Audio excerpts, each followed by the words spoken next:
மதுரை பேச்சியம்மன் படித்துறை பகுதியைச் சேர்ந்தவர் கணேஷ்குமார். வீட்டு உபயோகப் பொருட்களை விற்பனை செய்யும் பிரதிநிதியாக வேலை பார்த்து வருகிறார். இவருடைய மனைவி ராஜலட்சுமி. இந்த தம்பதியின் மகள் சந்தியாதான் வீட்டு உரிமையாளர் மகனுடைய கொடூர எண்ணத்திற்கு இரையாகியுள்ளார். கணேஷ்குமார் குடும்பத்துடன் மாடியில் வசிக்க வீட்டின் உரிமையாளரோ கீழே வசித்து வருகிறார். சில மாதங்களாக கணேஷ்குமார் வீட்டு வாடகை கொடுக்கவில்லை என்று கூறப்படுகிறது. பணத்திற்கு சிரமமாக இருப்பதாகவும் சில நாட்களில் மொத்த வாடகை தொகையையும் தந்து விடுவதாகவும் வீட்டின் உரிமையாளர் மணிவண்ணனிடம் கூறி வந்துள்ளனர். ஆனால் அவருடைய மகன் சந்தோஷ்குமாருக்கு வாடகை கொடுக்காமல் வீட்டில் தங்கியிருக்கிறார்களே என்ற எண்ணம் கொடூரமான செயல் செய்வதற்கு தூண்டுகோலாக இருந்துள்ளது. பள்ளியில் படிக்கும் கணேஷ்குமாரின் 10 வயது மகள் சந்தியா வழக்கம் போல தனது வீட்டின் அருகே விளையாடிக் கொண்டிருந்தார். அப்போது அங்கு வந்த சந்தோஷ்குமார் சந்தியாவை மாடியில் இருந்த ஒரு பகுதிக்கு அழைத்து சென்றுள்ளார்.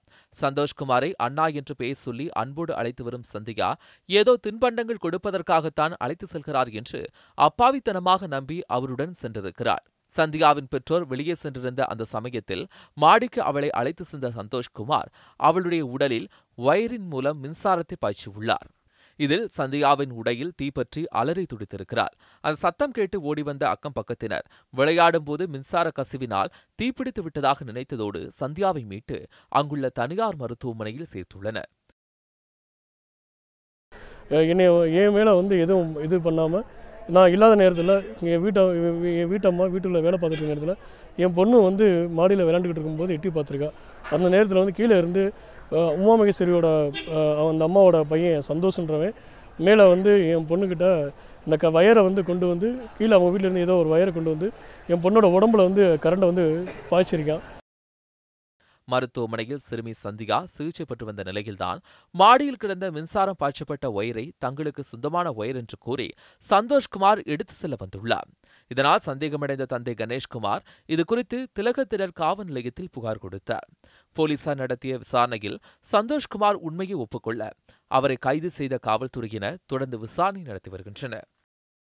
என் பொண்ணு உடம்புல தீக்காயம் பட்டு இன்னைக்கு இடது பக்கம் இதில் வயிற்றுல இடது பக்கமும் கை ஃபுல்லாக இடது பக்கமும் காயமாகி ஒரு 3 நாளாக ரொம்ப அவஸ்தைப்பட்டுட்டு இருக்கா. சரியாக சாப்பிட முடியாமல், அதனால் சரியாக பேச முடியாமல், எந்திரிச்சு நடக்க முடியாமல் ரொம்ப அவஸ்தைப்பட்டுக்கிட்டு இருக்கா. எனக்கு இது செவ்வாய்க்கிழமை மத்தியானம் தான் என் பொண்ணுக்கு பேசவே ஆரம்பித்தா. கொஞ்சம் பேச ஆரம்பித்தா. என்ன ஆச்சுப்பா அப்படின்னு கேட்டப்போ தான் என் பொண்ணு சொன்னான்.